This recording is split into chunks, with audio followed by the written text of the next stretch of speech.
This is the I Read Comic Books podcast, a special mini-sode today for you about the subject of Grant Morrison. I'm Kara Szymborski, and I'm here with Paul Jaisley. Hello. Who is trying to convince me that Grant Morrison is not a terrible writer.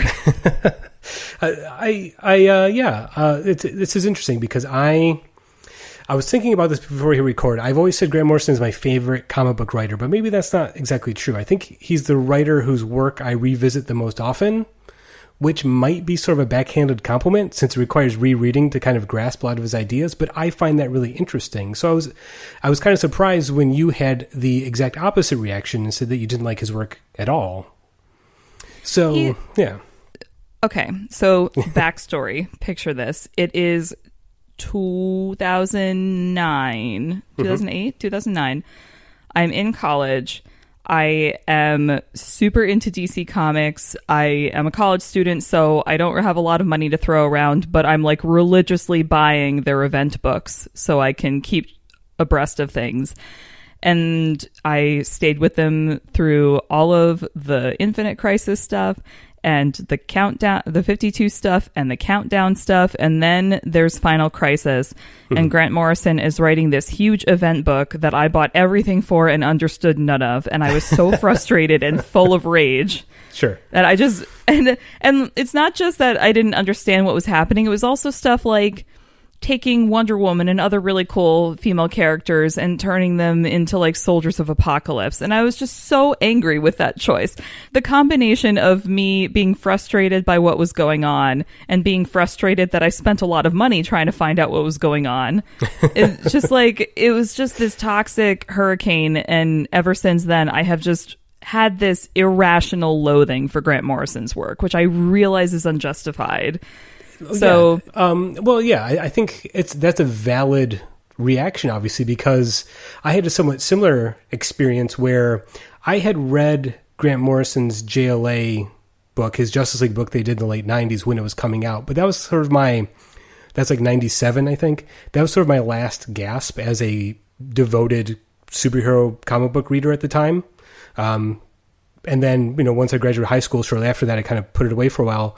My reintroduction to reading regular monthly superhero comics was Final Crisis and Grant Morrison's run on Batman. I found out that he was writing Batman. I was like, well, I'm interested in that. And I'm in the comic shop for the first time in a decade, and I see Final Crisis. I'm like, well, that looks interesting. And I had a similar reaction where I understood very little of Final Crisis because I hadn't read DC Comics in a decade. I don't think it mattered. It was baffling, even for those of us who had. My parents were kind enough to buy me a DC Comics encyclopedia when I was a teenager because I really wanted to understand what was going on in these worlds. And superhero comics makes it really hard to do that. Unless you're a devoted researcher nerd like me, you're going to miss stuff. So even with this, like, minor league research background in DC Comics for me, I did not understand Final Crisis. So I think you're fine. Well, that's what I'm surprised, because you said you have a analytic research-oriented approach to it, and I did too. I loved getting an issue of Final Crisis, reading it, and then going online and reading fan theories or reading annotations and seeing references and doing a lot of background research. And that became part of the reading experience for me, and that's kind of what I've carried through when I've read all of the other Grant Morrison stuff that I've read since then, when he became my favorite comic book writer. That, to me, is part of the experience. Is like, I don't think his work is purposefully confusing. I just think it's written in a way that encourages a different way of reading and approaching comics, which I appreciate. But obviously your mileage may vary. Right. I disagree with you, and let me tell our listeners. So for this episode, we read a bunch of Morrison stuff, which you very kindly put together a recommendation list so we could have a range of things to talk about in terms of like style, like type of book, whether it was part of an ongoing or a shorter run, whether it was creator owned, whether it was a franchise character or not. So we read All-Star Superman, Batman Gothic, JLA Volume 1, Nameless, and We 3. Right. And that is the order in which I read them. Okay. So you're saying that you like Morrison because his work gives you a lot to unpack and a lot to think about and a lot to kind of dig into, and maybe that not having things spelled out for you is appealing as a reader. And for me, like, having been, like, I've read some of his work previous to this, obviously Final Crisis, that Wonder Woman graphic novel he did a couple years ago, things like that. And then reading a chunk of his material all at once kind of solidified for me what about him that I don't like. Okay. And I think that you like him for the reason I don't like him. Right. Because so for me, when I'm reading his works, my general impression is that he's kind of talking above me. It's not even like he's talking down to me. He's talking above me. He's like, I am so much smarter than you, and I'm going to prove that on every single panel of this book. And I don't think that's his intent, but that's how it reads to me. And like, I'm sure some of my personal opinion is clouding this, but like, for the consistently in his books, I felt like I was missing stuff. And that he wanted me to miss stuff to like prove how clever he was being. Okay, and that is, I think, a very common reaction to his work. And I, as a Grant Morrison apologist, and I will say there are things he's done that don't work for me, but by and large, I like most of the stuff I've read by him. I think that reaction that people have is a sort of projection that people have. They want to assume that he is being obtuse or purposefully clever or disguising stuff to confuse readers. And I think instead, my charitable reading of Grant Morrison is that he is trying to use the comic book medium to make the reader think in a different way. And I think the stuff that I selected for us to read kind of covers a gamut, where you have Gothic, the Batman story from 1990, you have the JLA stuff from the late 90s, and then there's a marked shift in his writing style to stuff like We Three and Nameless. He writes a very different style, and I think that's what I like about him, is he's trying to use the comic book medium in different ways in those different works. I definitely got that feeling for Nameless. Nameless is the creator-owned work he did for Image a few years ago. Yeah. And that one, so I want to talk about Nameless, but I want to talk about All-Star Superman first, because I actually have a problem with both of them that is the same, which you wouldn't think, because they're two very different books. Very different. So in All-Star Superman, the basic gist of it is Lex Luthor has a convoluted scheme where Superman gets poisoned by overexposure to the sun and he's dying. So it's a look at what would Superman do if he knew that he was dying. And Morrison does a lot of revisiting and re-examining a lot of Superman elements, whether that's actual elements like the bottled city of Kandor, or philosophical elements like what does it mean to be a hero, that are part of the whole decades-long Superman mythos. And as I was reading it, I felt like as things were happening, I was like, oh yeah, and then that happened, and then that happened, and I'm following this story. And when I got to the end, I realized I had not been following the story at all. And it was like the second I closed the book, I was like, okay, and we're done. But the thing that has stuck with me since reading it is I'm really uncomfortable with the way that he wrote Lois Lane. And then I realized as I was continuing to read his works, I'm just generally uncomfortable with the way he writes women. There seemed to be like the casual misogyny that you see where it seems fine, but actually there's kind of a sinister undercurrent to it. So for example, Lois Lane in this book, I thought they were going a really interesting direction at first, because part of this is, Superman reveals that he and Clark Kent are one and the same, and takes Lois to his Fortress of Solitude. And you see her internal monologue for a while where she's freaking out at how creepy it is that this guy has been lying to her for the entire time that he's known her. Right. So I was like, oh, this is so cool. She's gonna, we're finally seeing this kind of from Lois's point of view, and how this is actually a genuinely creepy situation. And then a few panels later, it was Superman's giving her this like birthday present of wearing a super suit to have his powers for a day. And I'm like, cool, awesome. She's going to have his powers. She's going to see what it's like to be him. But no, almost immediately, 2 other strong dudes show up. And then the 3 strong dudes argue and fight over who is going to get to spend the day with superpowered Lois Lane. Right. And I'm like, really? You started doing such an interesting direction and you went right back to let's have the boys fight over who's going to take the girl to the dance? Are you serious? Yeah. It's interesting because, I will fully admit that as a straight white male in his mid-30s, a lot of that stuff I don't see right away or I don't notice, and I can admit that. But rereading this book, because I try to read this book on like an annual basis because it's one of my favorite comic books, that stuff becomes more noticeably every time I reread it. And not in a defense of that, because I do think that's a very odd story choice. In this book, Morrison's doing something that he does a lot in his Batman run, his more recent Batman run, where he's consciously going back and referencing Silver Age stories. And those Silver Age stories from the 50s and 60s are misogynistic, sort of, inherently in a weird way. And I think that comes through, but it's strange that Morrison doesn't acknowledge that in the story itself. It's obvious that he's referencing an old story from Action Comics from the 50s where that is the plot, where Samson and Atlas show up and try to steal Lois Lane from Superman. But that story in the 50s doesn't play very well in the early 2000s when this book is coming out. So I can definitely see that criticism, and it is more noticeable every time I reread the book. And I'm not defending it, I'm just saying I think that's where that story comes from. It is unfortunate that Morrison is blind to that, not mentioning that. Right, and I totally got that. Like, when I was reading this, I was like, wait, am I reading a Silver Age comic? Right. But I feel like it's too easy to say, oh, but I'm doing an homage to this older thing. It's like, great, do your homage, but don't just copy it. Do something new with it. It's a new story.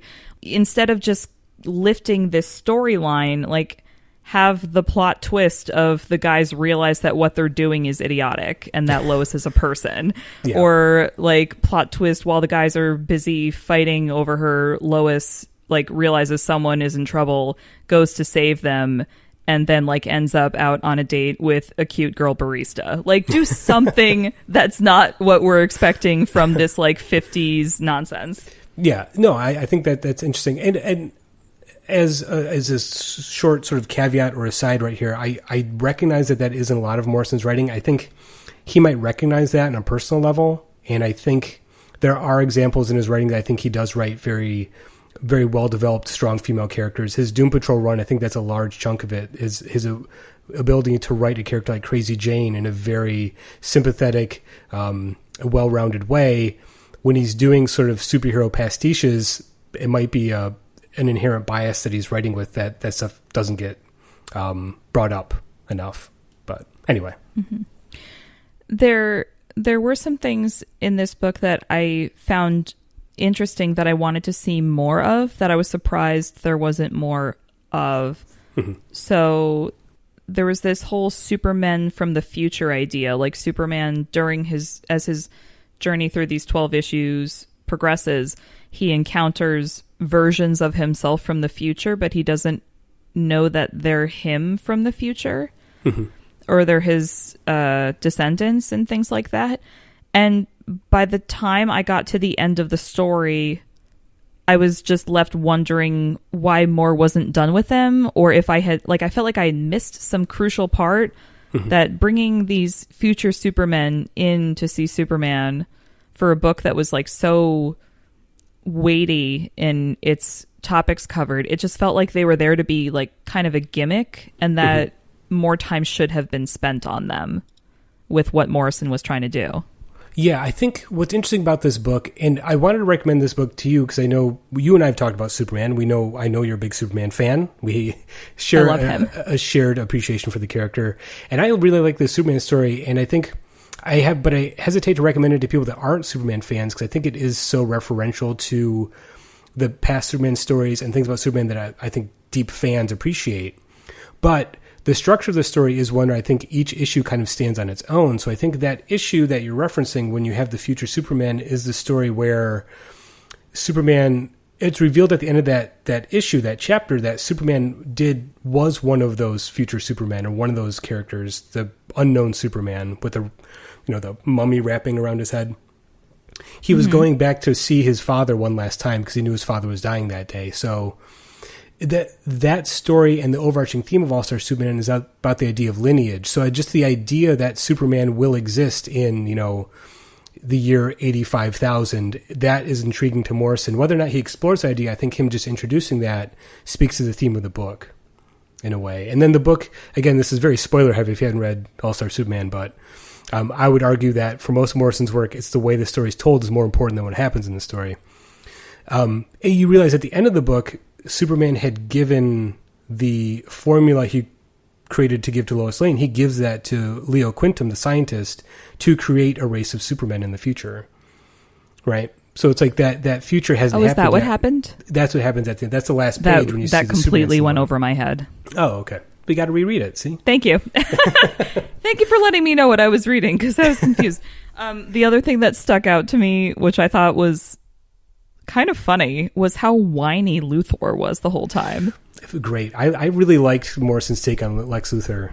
Like, he's such a whiny brat, and he's an overgrown, spoiled child with a lot of money, and he's basically like, but I would be everything if Superman wasn't here.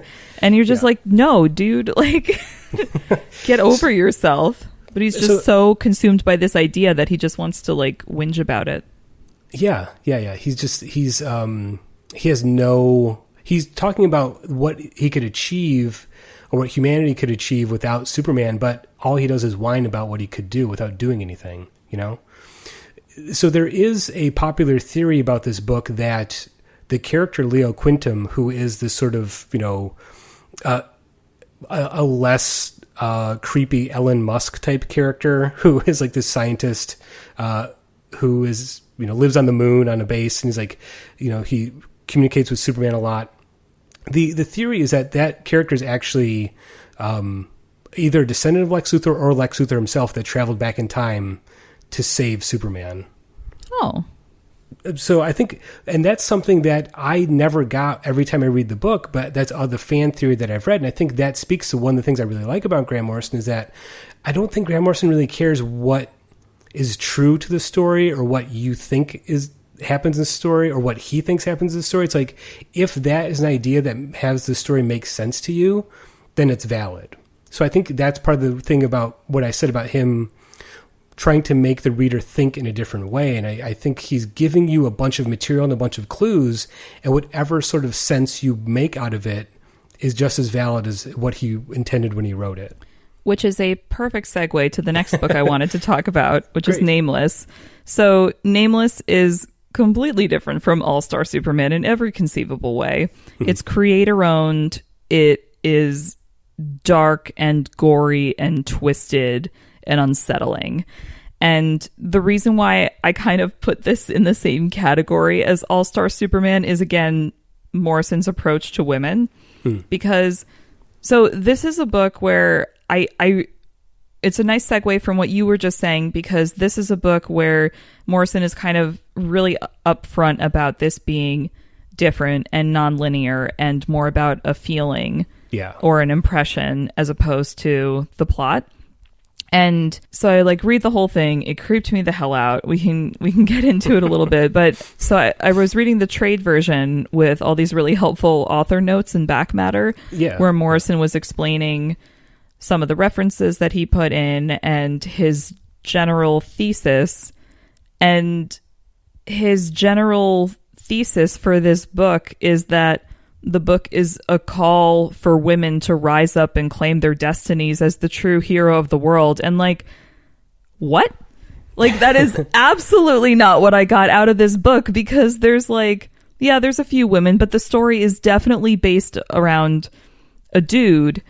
And really like unsettling things happen to the women. And so I'm looking at his thesis that this is my female empowerment story. And I'm like, who the fuck gave this guy Wonder Woman to write? Like, what? So I was telling you before we started recording, I wrote notes about these books as I was reading them so I could remember my details. And my first note for Nameless is, I have an idea. How about we burn this book to the ground? How do I scrub this from my brain? This is a really interesting book because, so this is a book he did shortly after leaving DC. You know, after he did his he did his big Superman story with All Star Superman, and he did Action Comics for a while in the New 52, which is actually really great. Another great take on Superman. He did his epic 7-year Batman run. He did that Wonder Woman graphic novel, which actually I thought was pretty underwhelming and disappointing. And then he leaves DC and he goes to Image and he does Nameless. And I was really excited for it because I'm like, oh, finally he's doing something that's not DC oriented.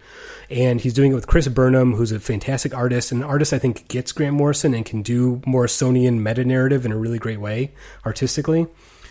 And the main selling point for the book was that Chris Burnham said, this is Morrison doing a straight-up horror story. And after reading the book, I realized I don't think Grant Morrison actually likes horror stories. But it's interesting because I was so excited for the book when it came out, and I was reading it month to month, and it did not work for me. I did not like it at all. When I sat down to reread it for this podcast, I read it in the collected trade edition, and I really liked it. Granted, it's gratuitous at times. It's hyper-violent in a way that's unsettling at times.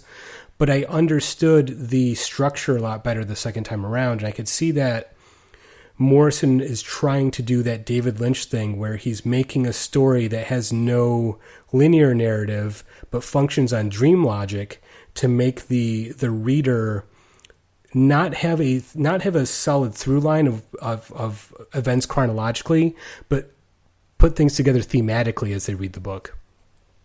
So, right? Yeah. And so Nameless starts out as kind of a horror story, like space adventure story. Something's going wrong. We have to send out a team of scientists to investigate it. Things start going wrong, and you start getting some background on one of the characters that he was involved in this kind of occult raid situation, which also went wrong. And the two storylines start merging more and more the closer you get to the end. And again, in the trade and the end notes, Morrison is very upfront about this being, like you said, kind of a dream logic thing, more about an unsettling feeling.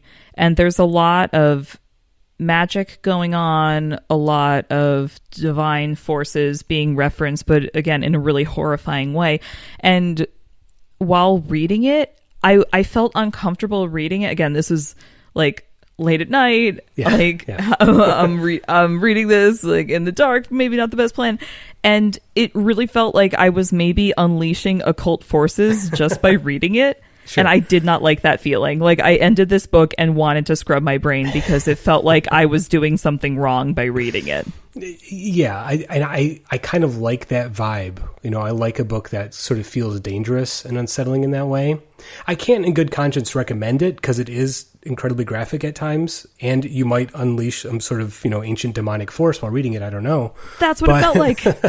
But what I liked about it is that, speaking of things thematically, he is very specifically referencing like Babylonian gods, like ancient religious beliefs, pre-Christian religious beliefs, ancient mythology, and the main character, Nameless, you know, the point in the book is that he loses himself and he's convinced that he's God. And there's a point in the book where, you know, Morrison has this grand sort of Morrisonian statement like, oh, the being that we call God is actually this insane criminal that's been chained in the center of the earth for 65 million years. You know, that's a very Grant Morrison sort of sentence. So you end up realizing at the end of the book, what I realized was that the main female character in the book was that Nameless's twin. And then the book ends with her murdering Nameless, who believed he was God. So that's where you get the idea of female empowerment, where it is this sort of feminine aspect of reality taking over the sort of destructive, malignant, insane, masculine aspect embodied in Nameless. At least that's my charitable reading of the ending of the book. I did not get that at all. I was like, who is this chick in the veil? She's got a thing on her face. I don't know what's going on. I'm really upset. I don't understand any of this. Sure. So I'm glad that with rereading it that you were able to appreciate it more fully than as singles, because I think I did read the first few singles of this. Okay. Because it was so hyped. And because I do remember at least the first issue, and again, just being like, I don't think this is for me. This is really gross and creepy. Yeah. But also that feeling of like waiting a month or so between issues. It's too much time. It's too disjointed. But like reading it as a whole is probably more effective if it is the kind of content that you're into. Yeah, I mean, I think rereading it, revisiting it, it gave me a new appreciation for it. And again, I think my continuing sort of defense of Grant Morrison's, I think it's his structure, his narrative structure is what I find appealing and the most interesting thing about his book. And being able to see that in a sort of sitting down and reading it in a solid chunk made me appreciate it. And, you know, the short of the elevator pitch is that it's basically a Scottish version of John Constantine in space, and then the movie Event Horizon happens. So if that's your thing, it might be worth checking out. That's a really accurate description. While we're on the subject of the creepy and occult, I think that's a good segue to Batman Gothic. Yeah, okay, so this is the one I was really curious about, because you had mentioned early on that the one Grant Morrison book you had sort of liked was his Arkham Asylum book that he did back in '89, the Batman story. Was that back in '89? Yeah, see, This is the thing. So that's the thing. That was the first sort of like Batman graphic novel to come out after Tim Burton's Batman. So it ended up selling like 1 million copies. Oh, wow. And so imagine people going to see Tim Burton's Batman like, oh, I want more of that character. And then they buy Arkham Asylum. Yeah, they must have been pretty disappointed. Yeah, that was Arkham Asylum, Serious House on Serious Earth, right? Yep. So it's him. All right, and, Yeah.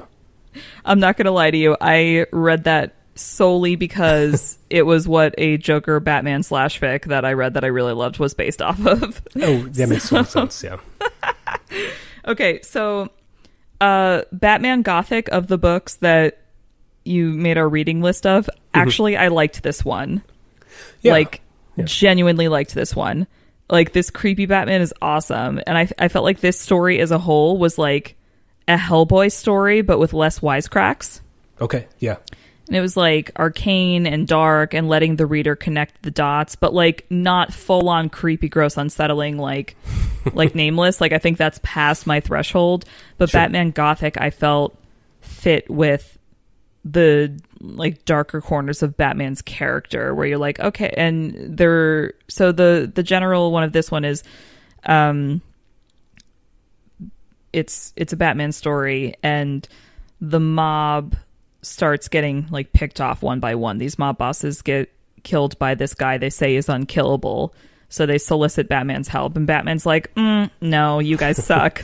But he also like starts investigating because he's a detective and he can't help himself, and he realizes that something really weird is going on, and it might be connected to his past and also to a new cathedral that's being opened in Gotham soon.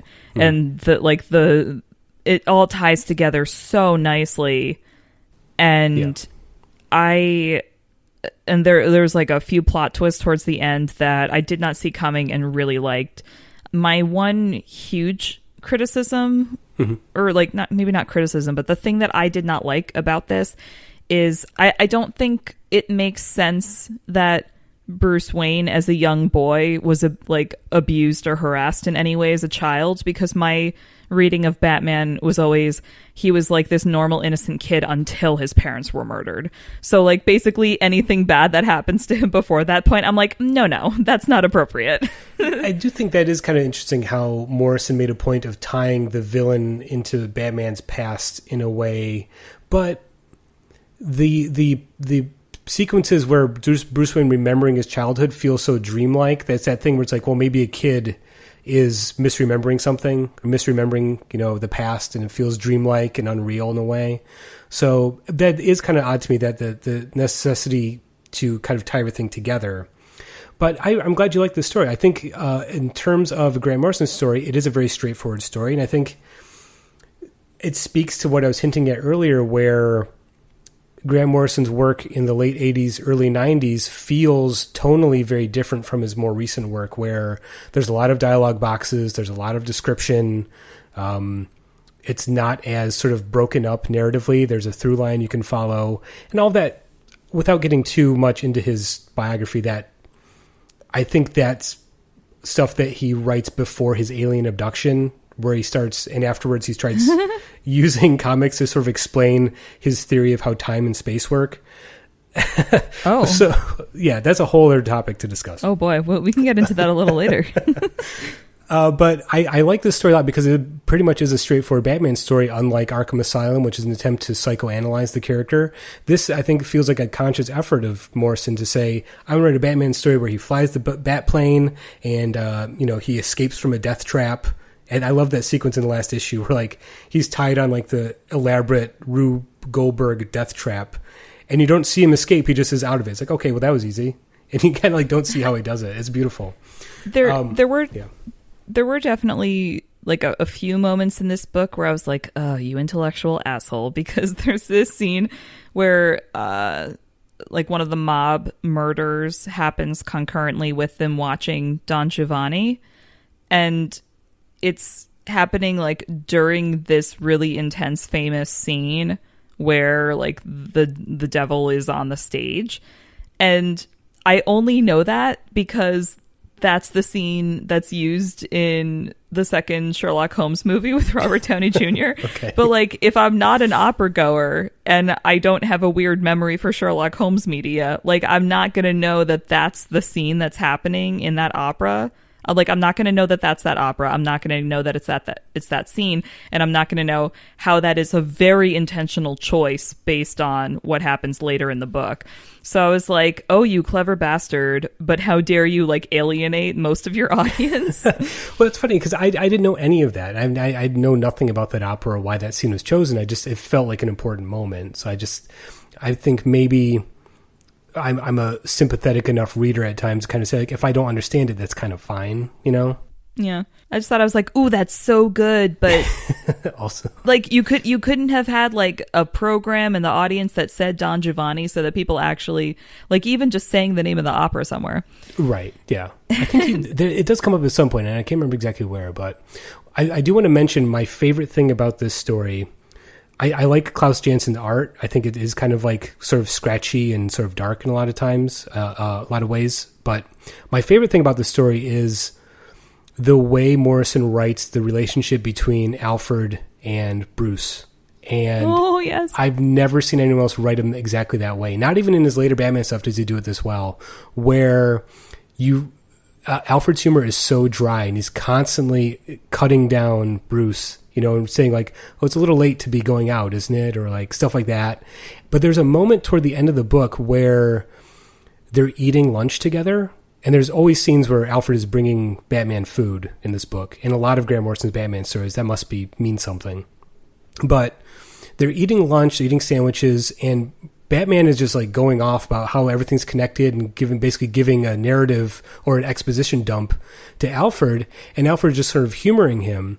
And I got the sense of Alfred as a sort of parental figure to Bruce, who's just letting him play out this power fantasy. Like, Batman is Bruce Wayne's way of coping with his parents' death, and Alfred just kind of saying like, he can't go to a psychiatrist, but he can do this and kind of get it off his chest, so I'll just humor him, And I Alfred really love that so relationship. Good. Yeah, it's a really beautiful moment in this story, and I don't think anyone else has ever really captured that relationship in that way that well. Mm-hmm. I was going to say, I think if you like this story, I think his epic 7-year Batman run, I think, is one of the most amazing achievements in superhero storytelling, because it really is a sort of amazing attempt that Morrison has to fix the character of Batman and give Bruce Wayne a satisfying conclusion to his tragedy.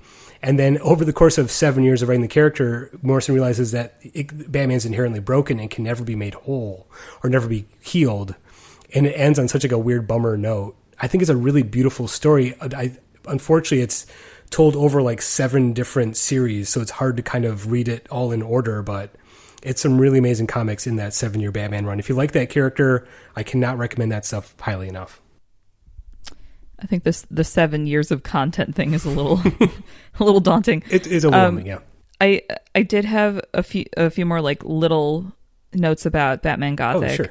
Like, again, my issues with Morrison's portrayal of women, I felt like, aside from something that happens towards the end, which I won't spoil because it's so good, the women in this book are there like inconsequentially and basically only to get raped as shorthand to say these dudes are fucked up.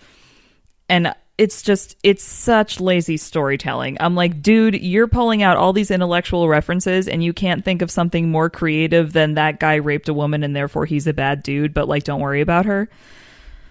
That like really upsets me.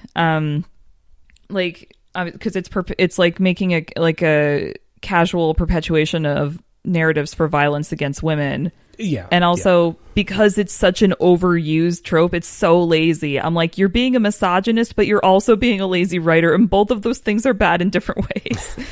Yeah, and it does. I mean, I guess, yeah, I do notice that stuff in his writing whenever time I revisit it. And yeah, I think it is unfortunate, and it's surprising that someone I think as smart as him doesn't notice that.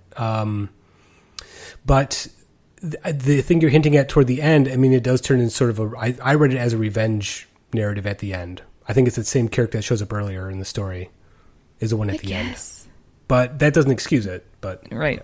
Yeah, right. Again, it's like, oh, dude, you're almost there, but you missed the mark, and now I'm mad. And something else I thought was nice, like we said, this book deals with religion and the occult, and you do see some inverted cross symbolism. So then I think it's really clever how he had, like, the mob bosses want to get Batman's help, so their idea is to create a bat signal of their own, but the bat is upside down. Brilliant. It's like the same thing. And I realized that literally as I was looking at my notes. I was like, that's what that was. So that was really clever. And that I'm like, okay, well played. And then my other question was just like me being a brat. I'm like, okay, so Batman's like casually flying the bat plane over to Austria to interview these present-day monks. Like, did he need a passport, a landing permit? Like, what are the rules for vigilante border crossings? Isn't there a thing where he makes an offhand comment about that? How his clothing might be a little like make him stand out a bit in the monastery. Like, I think he references that. Just how kind of absurd all that stuff is. So it's like, it's so dumb, but I'm like, you know what? Cool. Batman can be a jet setter now. It's fine. I mean, it's not surprising that Morrison loves the Adam West Batman unconditionally, and I think as dark of a Batman story he writes, sometimes that stuff always comes through. Like this is kind of a tangent maybe, but I should have brought it up when we were talking about The Nameless, but it's fascinating to watch Morrison write stuff that's really dark and violent, because I think he is inherently an optimist and believes in the power of superheroes to save humanity. So sometimes the stuff he writes that is supposed to be horrific and violent comes off, it rings false. Because I think that when he's writing an optimistic story, it feels a lot more true to what he actually thinks. But anyway. Would you consider his Justice League run a little bit more of that optimism? I think so. Definitely. So we read Volume 1, and you said this is late 90s, correct? Yeah, this is 97. I definitely remember buying the first issue. I think I read like the first maybe 24 issues regularly when it was coming out. But, I mean, I was 15 at the time. And I've reread it recently since then. It's dated. I mean, I think Howard Porter's art is super dated at times. Oh, yeah. You have to put up with the Electro Superman for a lot of it. I was like, man, we're in the 90s, because like one of my notes is, oh man, Blue Superman. But I don't, I admittedly haven't read the first volume again in a while, but there are moments in his Justice League where you get the big team shot of like all 7 characters doing something big and cinematic and heroic. And I think that's the stuff Grant Morrison really loves to write, is that sort of big action superhero stuff. And I think this book, he kind of nails it. It doesn't really have a lot of the sort of, meta-narrative trickery that, Nameless has or some of his other stuff. It kind of feels like just a traditional superhero story to me. I really enjoyed seeing Zariel, because that is a character that I read about in the DC Comics Encyclopedia. Sure. And never actually saw in a book, I don't think. So all of a sudden he showed up and I was like, oh, hey, it's you. Yeah. And, oh man. So the thing that like on the whole, I think you're right. This is like a fairly straightforward superhero story. Yeah. But there were some things, and like on the whole, it's pretty inoffensive, but there were a couple things that just made me so angry. Oh, okay. And it's I don't think they're specific to Morrison. I think if any writer, like a lot of my criticisms so far have been kind of specific to him and his writing style, but these are like, if anyone would do these, I would be angry. So like just to clarify. So the biggest one that made me the most upset is, the Green Lantern in this book is Kyle Rayner, and Kyle Rayner is, maybe important is the wrong word, but his is the girlfriend who gets butchered and put in a fridge, which is where Gail Simone coins the term fridging to discuss the horrible trope of women, especially in superhero comics, but in other media also, getting killed off for the sole purpose of motivating the male character to do something or to traumatize them in some way. And again, this goes back to the whole, like, that's a super lazy writing thing, and it's not helping like create positive narratives like for women or like about men. And because like, okay, on the one hand, like, yes, you're perpetuating violence against women, but also it's kind of negative for the men too, because you're saying that men can only be motivated by violence, and so I think it's insulting to all genders, really. Definitely, yeah. It's lazy writing. Anyway, so this whole concept of fridging comes from this thing that happened to Kyle Rayner's girlfriend, and in one of the panels in this book, he fucking makes a joke about his girlfriend being fridged, and I was like, are you fucking kidding me? Yeah. You can't do that. This is such poor taste. And I'm like, I realize it's not Kyle doing it. I realize it's Grant Morrison writing Kyle doing it, but I was like, you asshole. That's like, this is the opposite of okay. First of all, it's not in character, because Kyle is this like sweetie, like softy, creative artist dude, and would totally be devastated by this happening and would not be joking about it. Right. He would be like really traumatized by it and wouldn't be making offhand comments about like, wow, like supervillains used to just want to take over the world. Now they kill people's girlfriends. I'm like, dude, why are you thinking this right now? Do you kind of maybe read that as Morrison, putting away the sort of humorous tone of it maybe, but Morrison always, I think Morrison's always critiquing contemporary comics. Like, he hates dark and gritty comics, even though he writes some of them, but he doesn't like the idea of superheroes being dark and gritty. I think that's the sort of offhand comment. It's like, I mean, this sort of hyper-violent comic we see happening in the mid-90s, late 90s, and maybe it's like a rebuttal to that, couched in a really poor taste joke. It was kind of like, if, like, I see where that may have been the intent, but it did not go far enough. Right. For me, at least, into commentary. It was still firmly in this is a really bad joke. Got it. And it did not make it into criticism. It like did not cross that line. And maybe at the time it seemed that way, but now with a little bit, like a few more decades of reading comics and learning how to discuss them in a more intellectual framework, I'm like, this is really uncomfortable. This is not what the character would do. This is not what the writer should be doing. Like, I'm just not okay with this. Also, like, see above my concern at whoever the fuck gave Morrison the ability to write Wonder Woman consistently. There's a part in the book, 2 parts related to her, where I was just like, I swear to God, whoever greenlit his graphic novel of her, it needs to like be fired. Because so one was like, she does this really awesome thing in this fight scene, and the dudes are just talking about how great her ass looks. And I'm like, cool, she just saved your lives, but yeah, whatever. Let's talk about how aesthetically pleasing she is to you. And this other part where they're holding a recruiting drive to get new members for the Justice League, and Wonder Woman's like, boy, it sure would be nice if we had more women around here, huh?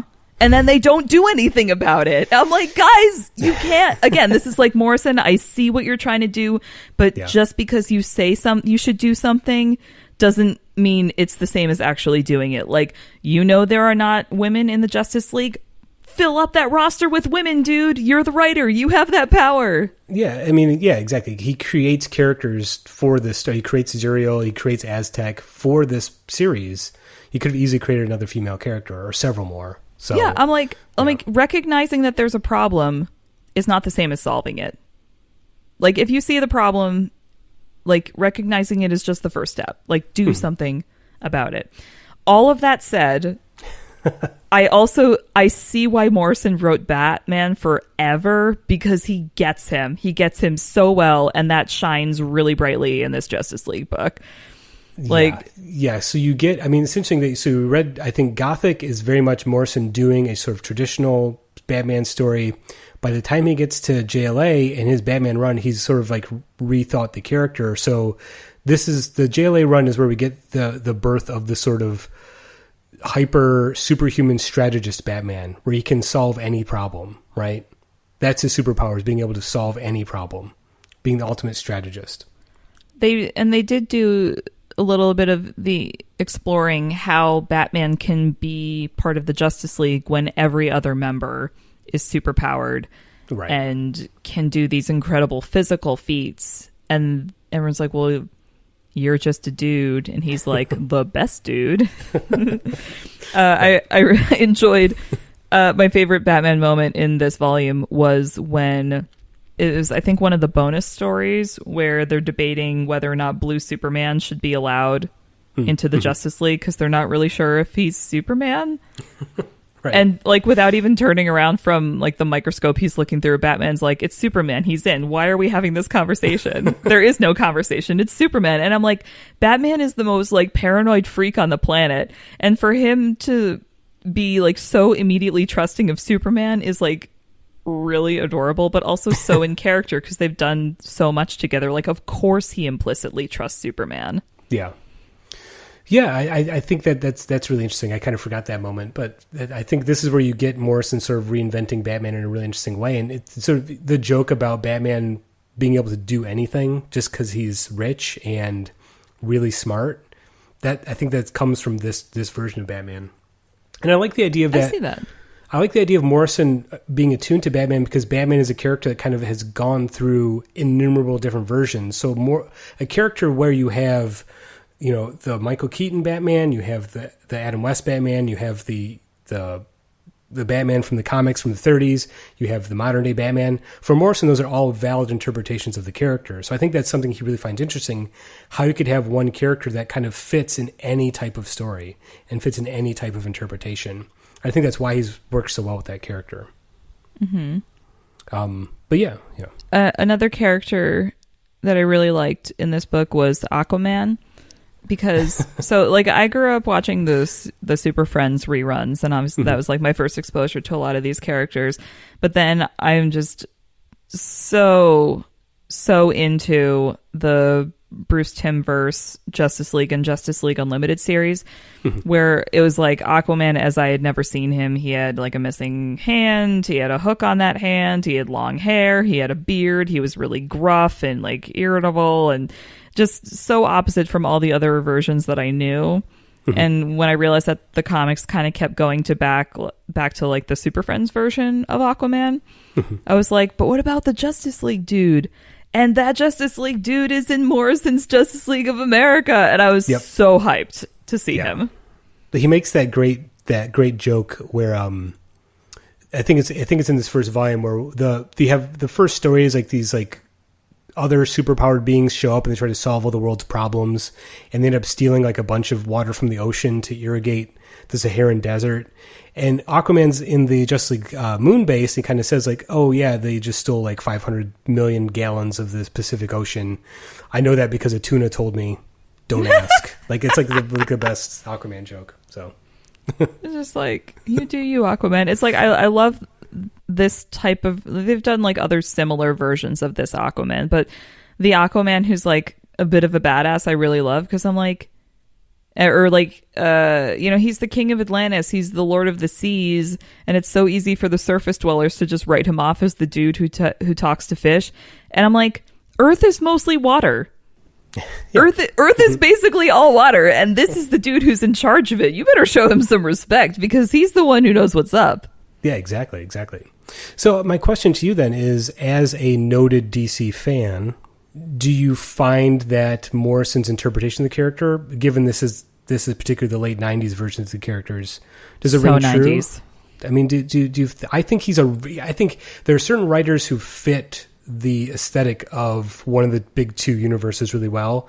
Morrison's Marvel work has never quite clicked for me, but I think he's so in tune with DC, and I just think he understands the inherent optimism of most of these characters. Did you get that similar sense from reading that stuff?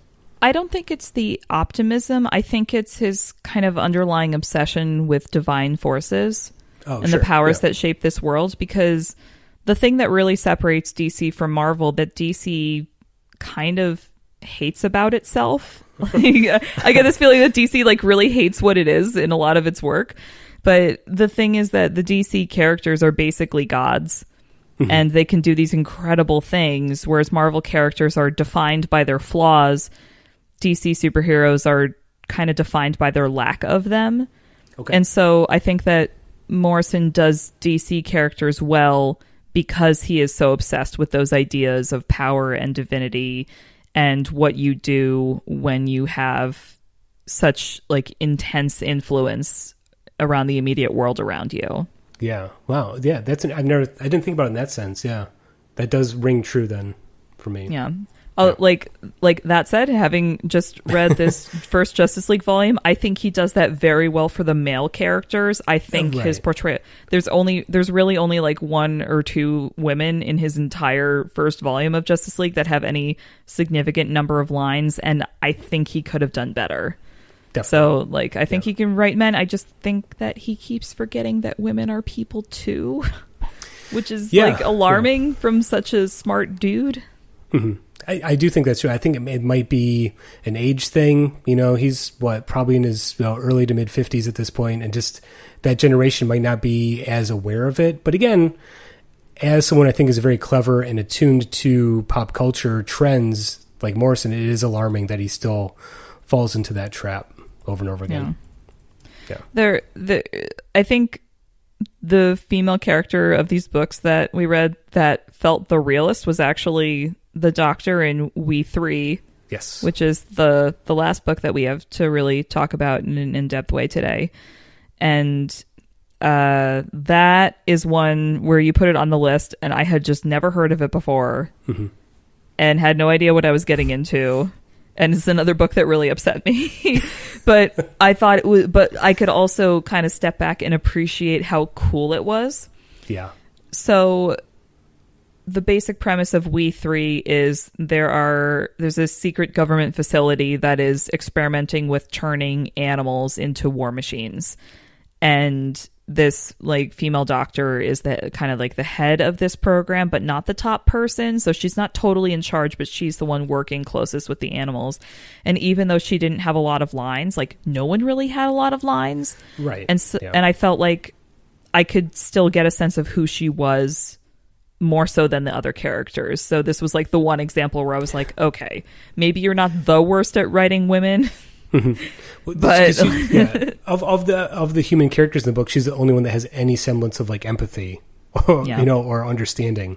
I really like this book. This is Grant Morrison with Frank Quitely on art, the same artist that did All-Star Superman.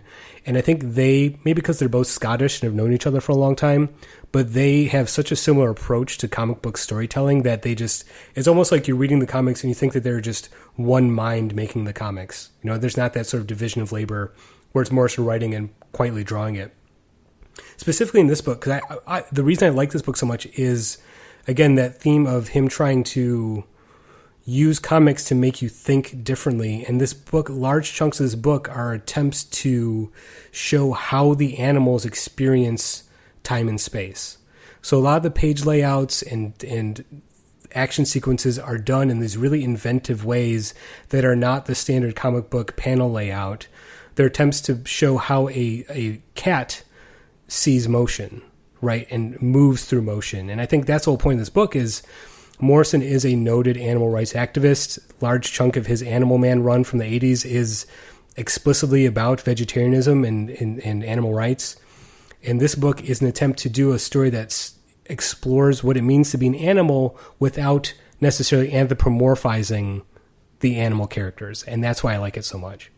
The spreads in this book, like you said, are like actually incredible. Like even if I hated the thing that was happening in the plot. I was just so mesmerized by the spreads, because there were these double page spreads, again, like you said, just kind of showing you the perspective from the animals, but like multiple perspectives. Yeah. And instead of looking at a storyboard for a film, it was more like looking at a collage, or like a mood board, but like a really twisted mood board. Yeah. And yeah, I mean, so you have like the cat character is the most violent of the animals, and there's a scene where it's basically, eviscerating these soldiers that are trying to stop these animals from escaping, and it's incredibly graphic. But yeah, it's told in this way where it's almost like a 3D projection at times, panels on top of panels on top of panels. So it is trying to emulate like how a cat or an animal would move through the world as opposed to a human, how we understand the world. And I think, as someone that reads a lot of comics, I find myself thinking about time and motion in terms of panels, and this totally shattered that way of thinking for me. I really liked what he was doing with the dialogue for the animals. So these animals it's a cat, a dog, and a rabbit, and they're hooked in to these large metal, like mechanized suits. And they apparently have some kind of voice translator so that the animals can speak like a very rudimentary form of English so that they can communicate with the woman who is training them. And I think I wasn't bothered by Morrison's writing in this book because it was just so different from the rest of his writing by design. Yeah. And I thought that the interpretation for how the animals might have been processing, it's like animals processing the world the way they're processing it, and then how might that be translated into English, but like a super basic form of English where not all of the grammar and syntax are in place. Yeah, exactly. I think that's every time I reread this book, I sort of notice different aspects of that, where it is an attempt to do a sympathetic take on an animal without necessarily having it talk or think like a human being. And I think that's a really, really clever way of discussing the larger issues of animal rights, of empathy, what it means to be human. I think that a lot of that stuff going on in this book, but it's not written in a way where that's a super heavy element. I think it's kind of like an action book. It's kind of like a very hyper violent version of Homeward Bound. but I think you can enjoy it. But I think rereading it, I gain more insight into the larger themes I think Morrison is interested in. But I don't think that's essential to understanding or enjoying the book. For people who have not read this book, if you love pets, I don't think you should read this. I mean, I think this was a really fascinating concept, but it's not something I would have read unprompted. Okay, like sure. if I knew what it was going in, because there is just so much violence in it, and if you don't like seeing violence against animals, just don't go near it. So super spoilers for a minute, but Paul, since you clearly have a way about you where you can figure out what Morrison is trying to end with, whereas I have no idea, can you please tell me, the homeless guy, is that the dude at the end who's sitting on the steps with the pets? Yeah. Okay. Because I thought so, but I wasn't sure because it looked like maybe someone else was with the pets almost towards the end. And I got really confused for a minute, and I was like, well, Paul will know, so I'll just wait.